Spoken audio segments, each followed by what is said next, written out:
السلام عليكم ورحمة الله وبركاته. بسم الله الرحمن الرحيم. الحمد لله رب العالمين والصلاة والسلام على سيدنا محمد وآله وصحبه أجمعين. أما بعد فأوصيكم ونفسي بتقوى الله. ബഹുമാനാദരവുകൾ നിറഞ്ഞ ഉസ്താദുമാർ, എൻ്റെ മുതഅല്ലിം സുഹൃത്തുക്കളെ, ജീവിതം മനുഷ്യർക്ക് ലഭിച്ച ഏറ്റവും വിലയേറിയ അനുഗ്രഹമാണ്. ജനിക്കുന്ന ഓരോരുത്തർക്കും മരണം ഉറപ്പായുള്ളൊരു അനുഭവമാണ്. ജനിക്കുന്നവൻ ഒരിക്കൽ മരിക്കണം. സമ്പത്ത്, പദവി, അധികാരം ഒന്നിനും മരണത്തെ തടുക്കാൻ സാധിക്കുകയില്ല. രാജാവിനും ഭിക്ഷകനും, സമ്പന്നർക്കും ദരിദ്രർക്കും, ശക്തർക്കും ദുർബലർക്കും എല്ലാവർക്കും ഒരുപോലെ വരുന്ന സത്യമാണ് മരണം. വിശുദ്ധ ഖുർആനിലൂടെ അല്ലാഹു തആല പറയുന്നുണ്ട്, കുല്ലു നഫ്സിൻ ദായിഖത്തുൽ മൗത്ത്. എല്ലാ ശരീരവും മരണത്തിന്റെ രുചി അറിയും. എന്നാൽ ഒരു വിഷയം ഓർക്കണം, മരണം അല്ലാഹു തആല പെട്ടെന്ന് വരുത്തി തീർക്കുന്ന ഒന്നല്ല. ഏൽപ്പിച്ച മലക്ക് വരുന്നതിന് മുമ്പ് ഒരുപാട് സബബുകളെ, ഒരുപാട് ദൂതന്മാരെ അല്ലാഹു തആല നമുക്ക് നിശ്ചയിച്ച് തന്നിട്ടുണ്ട്. അതെല്ലാം മനസ്സിലാക്കാനാണ്. അതിൽ സാധാരണയായി നമ്മൾ പനി ബാധിക്കുന്നു എന്ന് പറയാറില്ലേ? അൽഹുമ്മ നദീറുൽ മൗത്ത്. പനിയും മരണത്തിന്റെ മുന്നറിയിപ്പാണ്. അതുകൊണ്ടല്ലേ എപ്പോൾ പനി വന്നാലും സയ്യിദുനാ അബൂബക്കറിന് സിദ്ദീഖ് റളിയല്ലാഹു അൻഹു മരണത്തെ ഓർത്തിരുന്നത് ആ തികഞ്ഞ ബോധമുണ്ടായത് കൊണ്ടാണ്. എപ്പോഴാണ് മരണം നമ്മെ സമീപിക്കാൻ വരുന്നത് എന്ന് പറയാൻ സാധിക്കുകയില്ല. വാപ്പ മരണപ്പെട്ടത് 70-ലാണ്, അപ്പം എനിക്കൊരു 65. വാപ്പ മരണപ്പെട്ടത് 101-ലാണ്, അപ്പം എനിക്കൊരു 95. അതൊന്നും ആരും കണക്ക് കൂട്ടണ്ട. സുബ്ഹാനല്ലാഹ്, എത്ര പ്രായമുള്ള ഉപ്പമാരെയും ഉമ്മമാരെയും ബാക്കി വെച്ച്, രോഗികളായ മാതാവിനെയും പിതാവിനെയും ബാക്കി വെച്ച്, ആരോഗ്യമുള്ള എത്ര ചെറുപ്പക്കാരാണ് നടന്ന് നീങ്ങിയിട്ടുള്ളത്. അതുകൊണ്ട് ആ സബബുകളിലേക്കോ ആ കാരണങ്ങളിലേക്കോ നീ പോകരുത്. മലക്കുൽ മൗത്തിനെയാണ് അല്ലാഹു തആല ഏൽപ്പിച്ചിട്ടുള്ളത്. മലക്കുൽ മൗത്ത് വരുന്നതിന് മുമ്പ് ഒരുപാട് വേദനകൾ, ഒരുപാട് രോഗങ്ങൾ. കുല്ലുഹാ ബരീദുൽ മൗത്ത്. എല്ലാ വേദനകളും, എല്ലാ രോഗങ്ങളും മരണത്തിന്റെ സന്ദേശവാഹകരാണ്. അല്ലാഹു തആല മലക്കുകൾ വരുന്ന സമയത്ത് ഞങ്ങൾ ആരും പേടിക്കരുത്. ഇമാം ഏറ്റവും വലിയ ഖുർആൻ മുഫസ്സിറായ റഈസുൽ മുഫസ്സിരീൻ അബ്ദുല്ലാഹി ഇബ്നു അബ്ബാസ് റളിയല്ലാഹു അൻഹു രേഖപ്പെടുത്തി വെച്ചത് കാണാം. അബ്ബാസ് റളിയല്ലാഹു അൻഹു വഫാത്തായ അബ്ബാസ് റളിയല്ലാഹു. അസ്സലാമു അലൈക്കും വറഹ്മത്തുള്ളാഹി വബറകാതുഹു. തുടരുന്നു ലെറ്റർ ബി, ജനറൽ വാഴന്നു മത്സരം തുടരുന്നു. Letter B on the stage.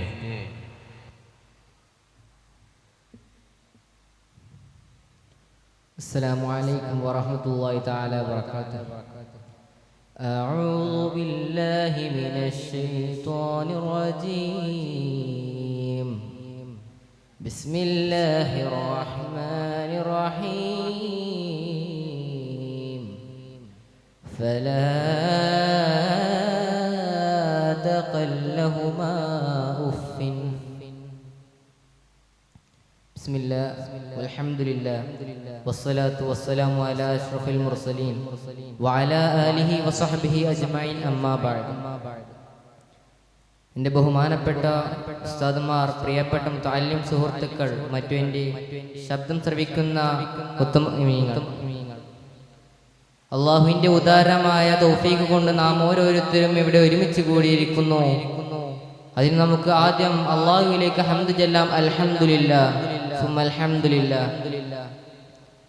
ഞാൻ കൂടുതൽ സംസാരിച്ച് ദീർഘിപ്പിക്കുന്നില്ല.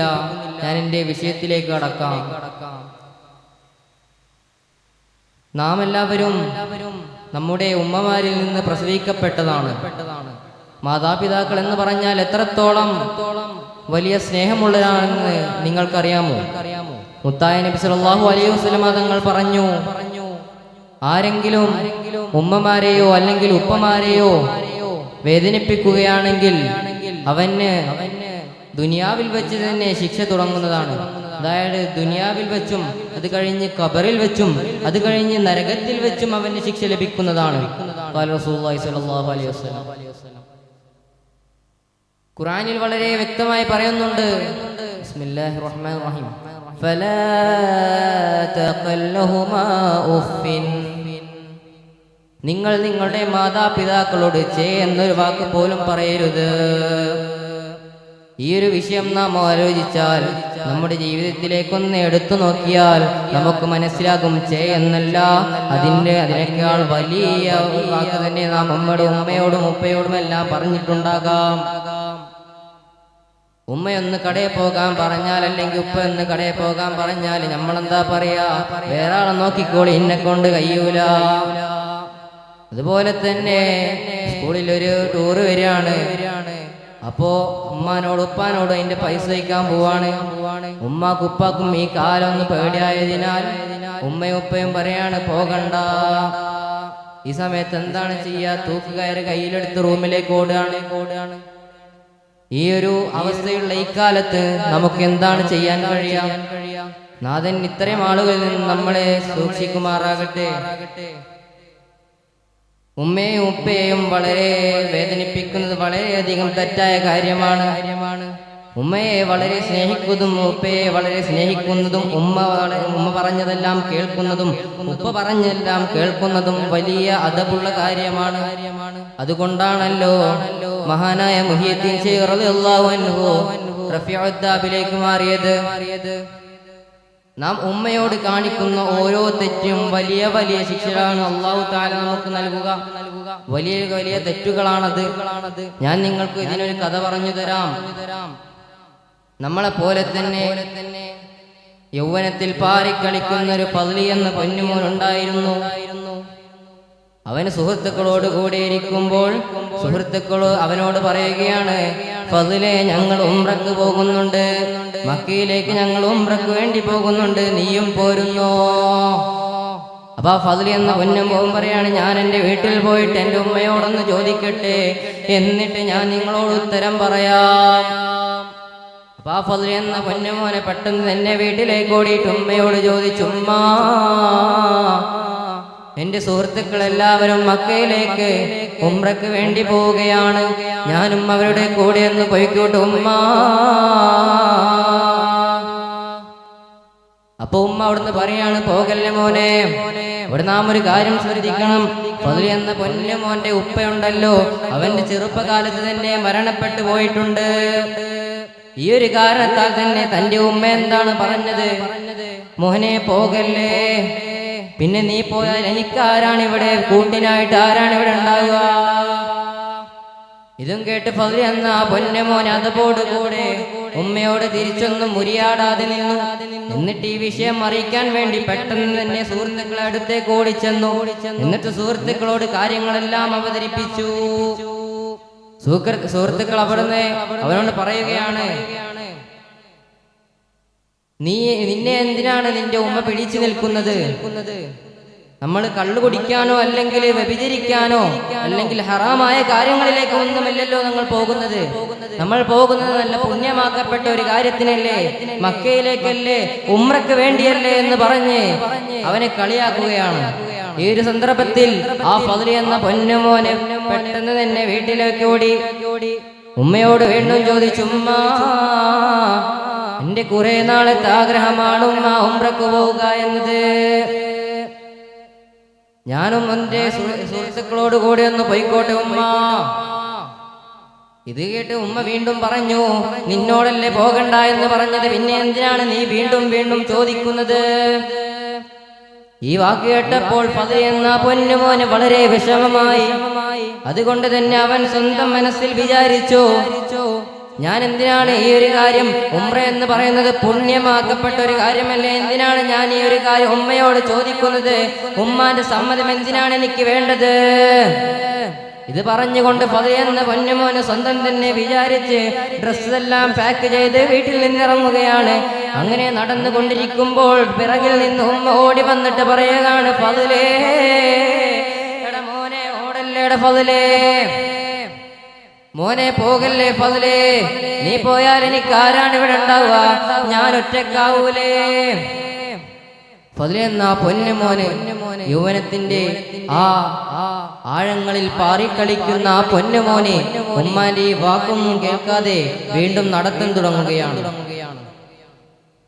അങ്ങനെ നടന്ന് സുഹൃത്തുക്കൾ പറഞ്ഞ സ്ഥലത്തേക്ക് എത്തിയപ്പോഴേക്കും അവിടെ നിന്ന് സുഹൃത്തുക്കൾ അവനെ വിട്ട് പിരിഞ്ഞിട്ടുണ്ടായിരുന്നു.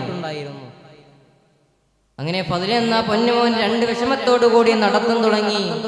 ഒന്നാമത്തെ വിഷമം എന്ന് പറഞ്ഞാൽ ഉമ്മയുടെ സമ്മതമില്ലാതെ, ഉമ്മയുടെ വാക്ക് കേൾക്കാതെ വീട്ടിൽ നിന്ന് ഇറങ്ങിയതും, രണ്ടാമത്തേതെന്ന് പറഞ്ഞാൽ അവന്റെ സുഹൃത്തുക്കൾ അവനെ കൂട്ടാതെ പോയതുമാണ്.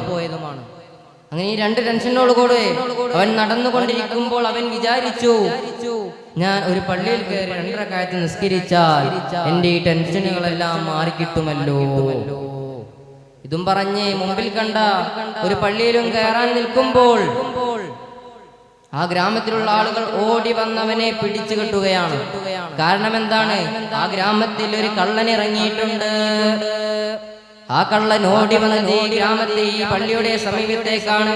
അങ്ങനെ ഗ്രാമത്തിലുള്ള ആളുകൾ അവന്റെ അടുത്തേക്ക് ഓടി വന്നു, കള്ളന്റെ അടുത്തേക്ക് ഓടി വന്നു. ആ പള്ളിയുടെ സമീപത്ത് കണ്ടത് ഫദ്ൽ എന്ന പൊന്നുമോനെയാണ്.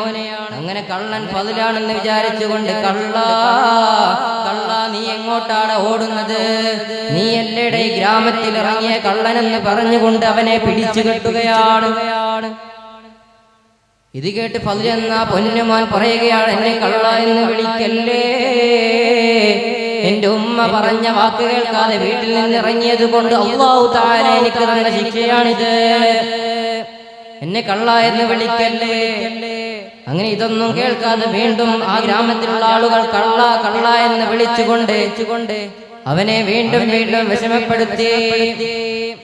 അവനെ എന്നിട്ട് കള്ളന് കൊടുക്കാനുള്ള ശിക്ഷ 2 കണ്ണും പിഴുതെടുത്തു, 2 കൈകളും വെട്ടിമുറിച്ചു, 2 കാലുകളും വെട്ടിമുറിച്ചു. സുബ്ഹാനല്ലാഹ്, ഉമ്മയുടെ വാക്ക് കേൾക്കാതെ പോയതിന്റെ അവസ്ഥയാണ്, അല്ലാഹു തആല കൊടുത്ത ശിക്ഷയാണ്. അങ്ങനെ ആ ഫദ്ൽ എന്ന പൊന്നുമോൻ അവരെല്ലാവരും കൂടി കൂട്ടിക്കൊണ്ടുപോയി ഒരു വഴിയോരത്തിട്ടു. ഫദ്ൽ അവിടുന്ന് വിളിച്ചു പറയാനാണ്, ഞാൻ എന്റെ ഉമ്മാന്റെ വാക്ക് കേൾക്കാതെ വീട്ടിൽ നിന്നിറങ്ങിയതാണ്, അല്ലാഹു തആല എനിക്കതിന് തന്ന ശിക്ഷയാണ്, എനിക്ക് എന്റെ ഉമ്മാനോടൊന്ന് പൊരുത്തം ചോദിച്ചിട്ട് മരിച്ചാ മതി, ആരെങ്കിലും എന്റെ വീട്ടിലേക്കൊന്ന് എന്നെ കൊണ്ടുവിടുമോ.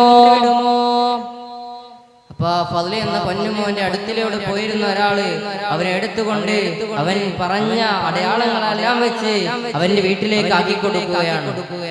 അങ്ങനെ ഉമ്മാന്റെ അടുത്ത് വന്നിട്ട് അയാള് ചോദിക്കുകയാണ്, ഇയാളെ നിങ്ങൾക്ക് മനസ്സിലായോ?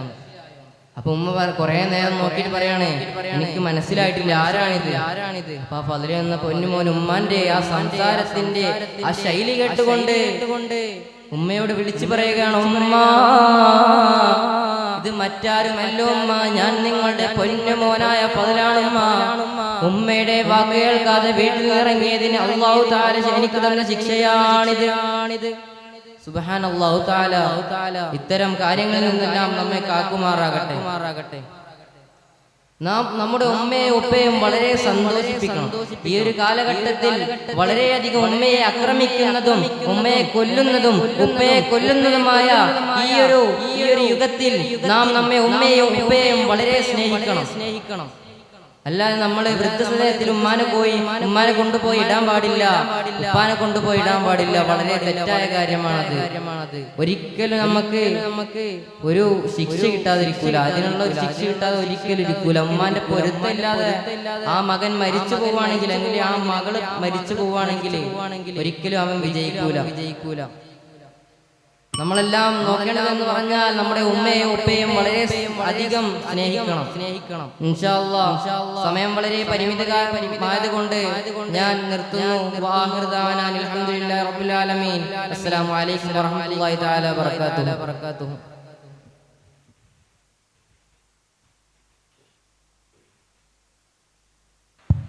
തുടരുന്നു ലെറ്റർ സി. ജനറൽ വാഴ്ന്ന മത്സരം തുടരുന്നു. Letter C on the stage.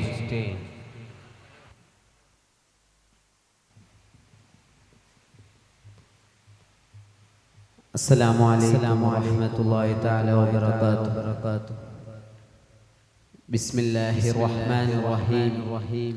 അൽഹംദുലില്ലാഹി റബ്ബിൽ ആലമീൻ. അസ്സലാത്തു വസ്സലാമു അലാ അഷ്റഫിൽ മുർസലീൻ വഅലാ ആലിഹി വസഹ്ബിഹി അജ്മഈൻ ബിറുല്ലാഹി അമ്മാ ബഅദ്. ഏറ്റവും ബഹുമാനം നിറഞ്ഞ ഉസ്താദുമാരെ, എൻ്റെ ശബ്ദം വഹിക്കുന്ന മുഅ്മിനീങ്ങളെ, നാമെല്ലാവരും ഒരുമിച്ച് കൂടിയത് അക്കാഡമിയ എന്ന് പറയുന്ന വേദിയിലാണ്.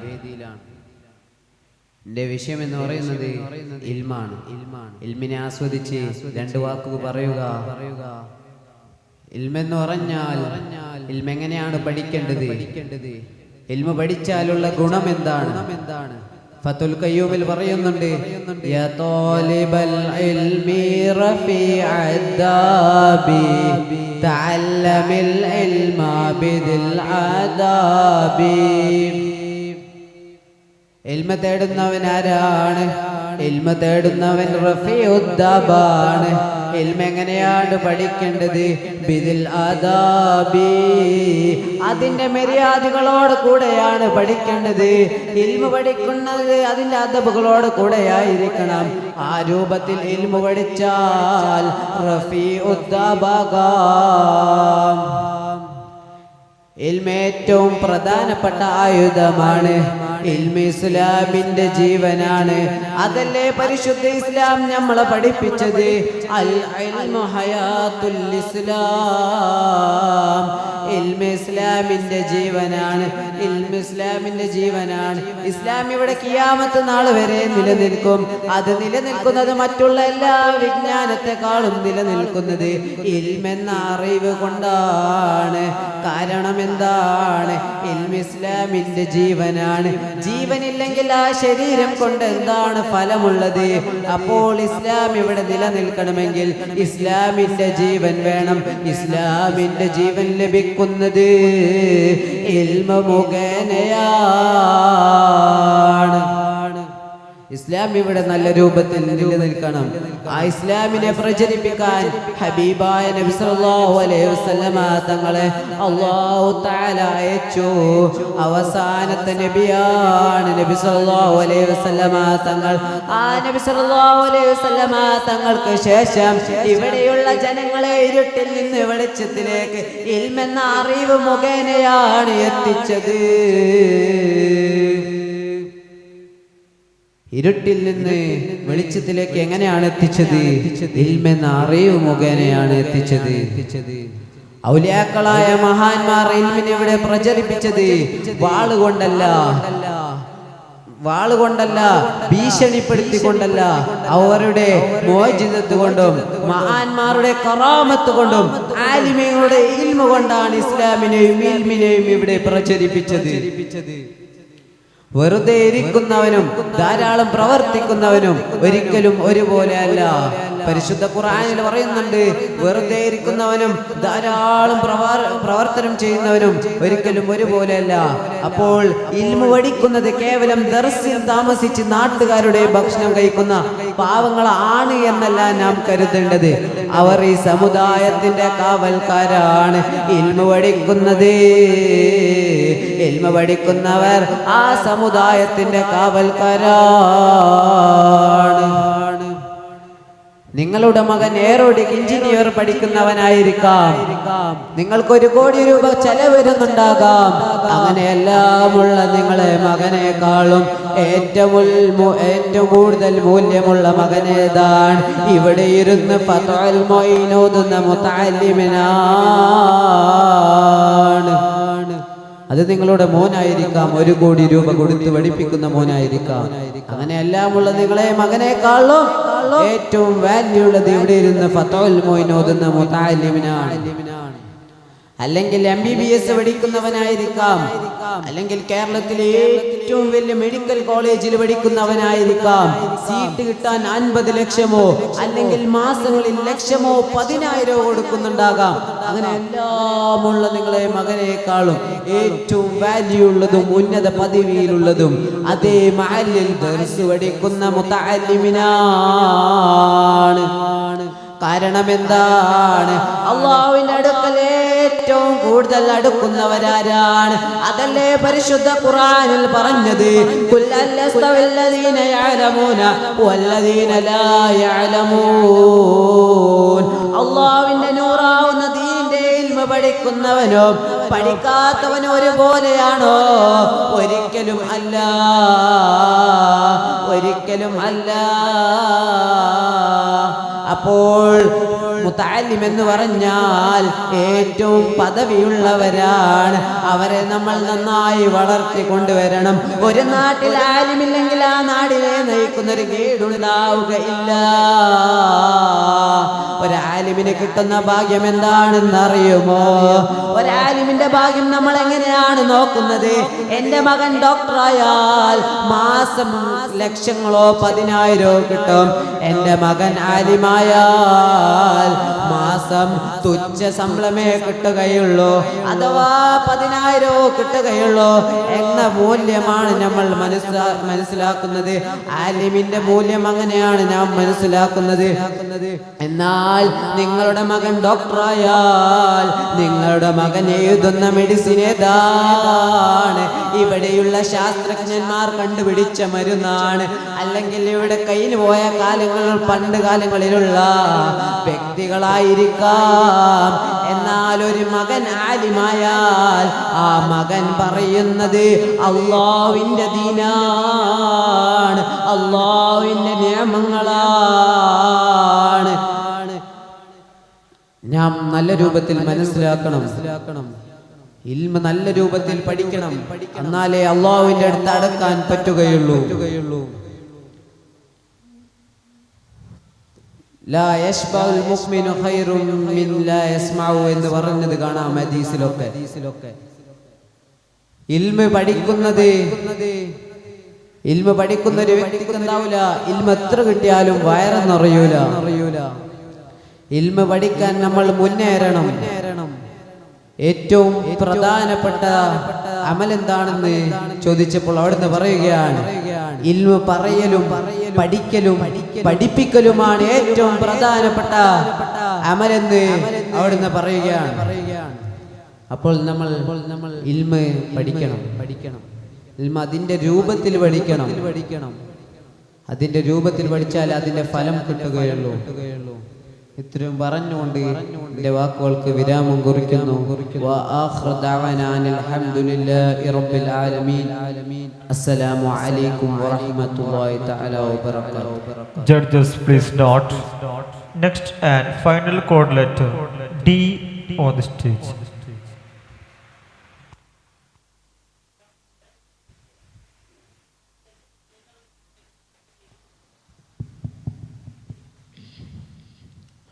السلام عليكم ورحمة الله تعالى وبركاته. أعوذ بالله من الشيطان الرجيم. بسم الله الرحمن الرحيم.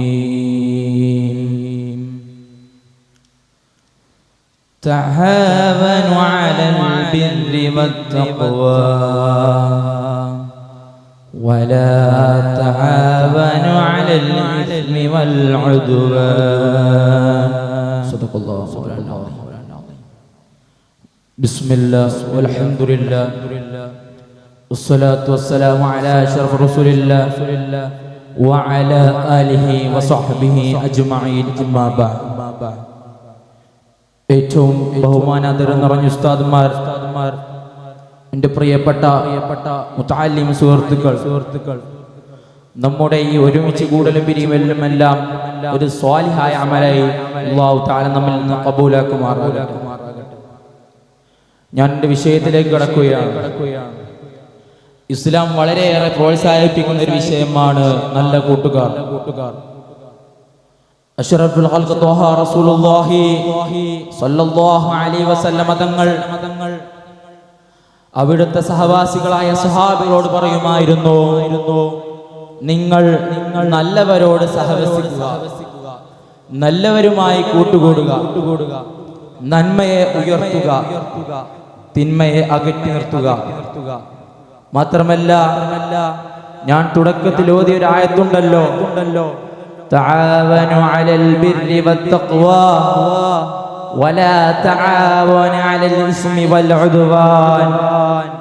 നിങ്ങൾ തഖ്വയിലും ഗുണത്തിലും പരസ്പരം സഹായിക്കുക, കുറ്റത്തിനും ശത്രുതയ്ക്കും ഒരിക്കലും സഹായിക്കുകയോ സഹവർത്തിക്കുകയോ ചെയ്യാതിരിക്കുക. ഇത് ഞാൻ പറഞ്ഞതല്ല, ഇത് ലോകത്തിന്റെ നേതാവ് അഷ്റഫുൽ ഖൽഖ് ത്വഹ റസൂലുള്ളാഹി സ്വല്ലല്ലാഹു അലൈഹി വസല്ലം തങ്ങൾ പറഞ്ഞതാണ്. ഒരു കവിയുടെ വരികൾ എത്ര സത്യമാണ്! എന്താണ് ആ വരികൾ? അനിൽ മർഇ ലാ തസ്അൽ വസൽ അൻ ഖരീനിഹി ഫഖല്ലും ഖരീനി ബിൽ മുഖാറനി അഹ്തദി.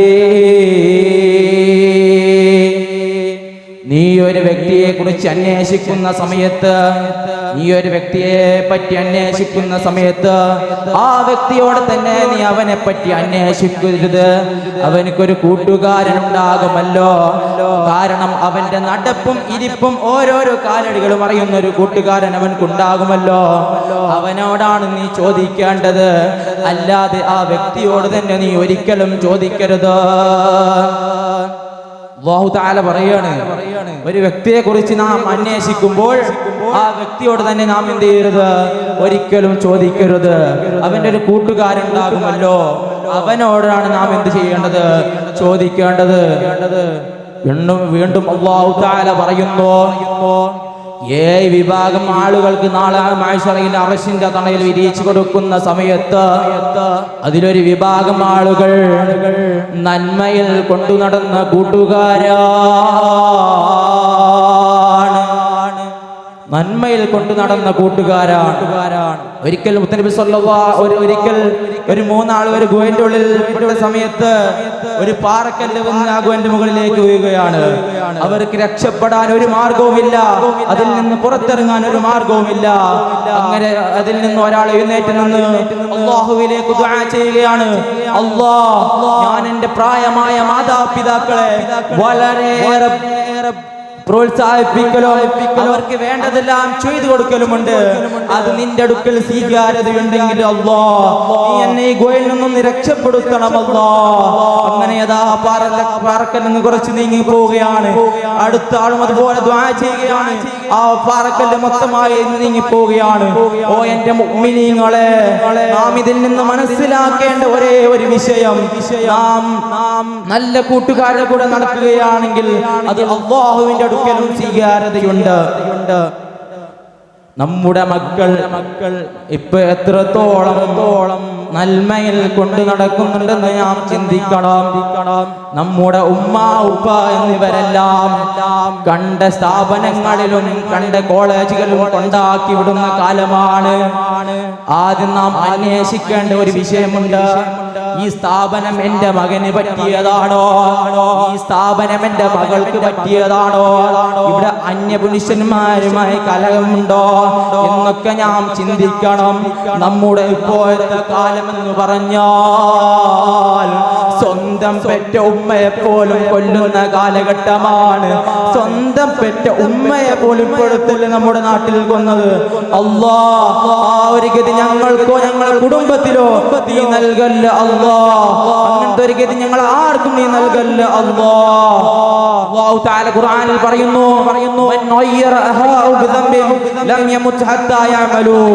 നീ നിന്റെ കൂട്ടുകാരൻ അഥവാ നിന്റെ സഹോദരനെ ആളുകളുടെ മുമ്പിലിട്ട് വഷളാക്കിയാൽ അതേ രൂപത്തിൽ നിന്നെയും ആളുകളുടെ മുമ്പിലിട്ട് വഷളാക്കാതെ നീ മരിക്കുകയില്ല. ഖാല റസൂലുള്ളാഹി സ്വല്ലല്ലാഹു അലൈഹി വസല്ലം. വീണ്ടും പറയുന്നു, എന്താണ് പറയുന്നത്? നിന്റെ സഹോദരൻ നിന്റെ കൂട്ടുകാരൻ വല്ല തെറ്റുകളും സംഭവിച്ച് അത് കണ്ട മാധ്യമങ്ങളിലും കണ്ട ഫേസ്ബുക്കുകളിലും വിട്ട് അവനെ വഷളാക്കിയാൽ ആ തെറ്റിനേക്കാൾ വലിയ തെറ്റാണ് നീ ചെയ്തത് എന്നും നീ എവിടെ ഓർക്കണം. നല്ലവരിൽ നല്ലവരായ അഷ്റഫുൽ റസൂലുള്ളാഹി സ്വല്ലല്ലാഹു അലൈഹി വസല്ലമ തങ്ങളുടെ കൂടെ നാളെ നിന്റെ ജന്നാത്തുൽ നഈമാകുന്ന സ്വർഗ്ഗത്തിൽ നീ ഞങ്ങൾ ഒരുമിച്ച് കൂട്ടണം അല്ലാഹ്. ഞങ്ങളെ ഈ കൂടലും പിരിയലും എല്ലാം ഒരു സ്വാലിഹായ അമലായി ഞങ്ങളിൽ നിന്ന് നീ സ്വീകരിക്കണം അല്ലാഹ്. റബ്ബേ ഇതൊന്ന് ഖബൂലാക്കണം അല്ലാഹ്. വആഖിറു ദഅവാനാ അൽഹംദുലില്ലാഹി റബ്ബിൽ ആലമീൻ. അസ്സലാമു അലൈക്കും വറഹ്മത്തുള്ളാഹി തആല വബറകാതുഹു.